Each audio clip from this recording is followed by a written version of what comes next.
बिस्मिल्लाहिर्रहमानिर्रहीम। अस्सलामु अलैकुम वरहमतुल्लाहि वबरकातुह। बाला वॉइस के मोअज़्ज़िज़ सामईन, कर्दबा शहर का महल कसरे ज़हरा आज स्पेन का मौजूदा शहर बार्सिलोना कहलाता है। स्पेन में बनाया जाने वाला तारीख का वो महंगा तरीन महल जिसे एक मुसलमान बादशाह ने अपनी कनीज की खुशनुदी के लिए बनाया था, अब ये किस हाल में है जानकर आप पर हैरतों के पहाड़ गिर जाएंगे। स्पेन में मुसलमानों की अजमत की कई यादगारें आज भी मौजूद हैं जो अब इबरत का निशान बनी नजर आती हैं। मुसलमान हुक्मरानों ने काबिल मिसाल और महंगी तरीन इमारत तामीर की जिसका पूरे यूरोप में कोई सानी नहीं था। स्पेन जब उनलिस कहलाता था तो मुस्लिम हुक्मरानों में से सुल्तान अब्दुर्रहमान बिन सालिस इस मामले में बहुत मशहूर हुआ था, जिसने कुर्तबा में एक ऐसा महल भी तामीर कराया था जो उस वक्त दुनिया का सबसे महंगा तरीन महल था। सुल्तान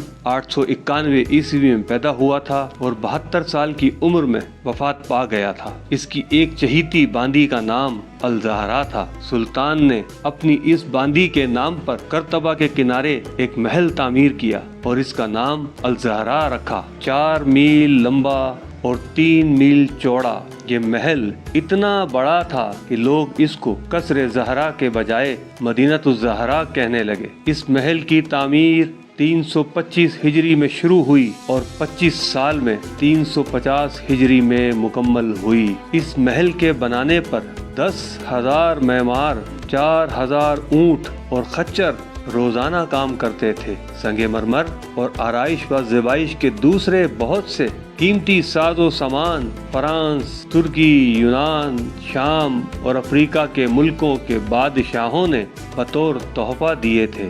इसकी छतों में सोने चांदी का काम इस कसरत से किया गया था कि देखने वालों की आंखें चुंधिया जाती थीं। इस महल के निज़ाम और निगरानी के लिए 13,750 मुलाजिम मुकर्रर थे।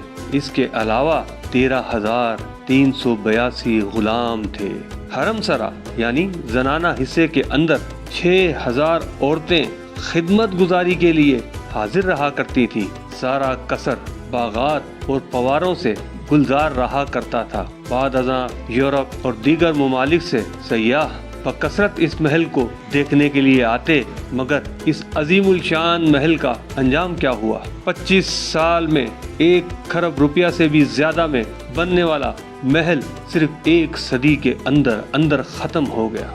उनलिस के मुस्लिम हुक्मरानों के बाहिमी इख्तलाफात और खाना जंगियों की वजह से कर्तबा का अल ज़हरा खंडर बना दिया गया। ईसाइयों ने एक तवील अरसे की साजिशों और कोशिशों से आखिरकार इन बिखरे मुसलमानों पर काबू पा लिया और उनको शिकस्त देकर उनका नामो निशान तक मिटा दिया। इसके बाद इस पर जमाने की गर्द पड़ती रही। मौजूदा जमाने में इस महल की जगह टूटी फूटी दीवारें और बगैर कवाड़ों की चौखटें मुसलमानों की नाइत्तफाकी और बर्बादी का रोना रो रही हैं। अस्तग़फिरुल्लाह। एक बार दुरूद शरीफ पढ़ लीजिए सल्लल्लाहु अलैहि वआलैहि वसल्लम। इस पैगाम को दूसरों तक पहुंचाइए ताकि अल्लाह किसी की जिंदगी को आपके जरिए बदल दे।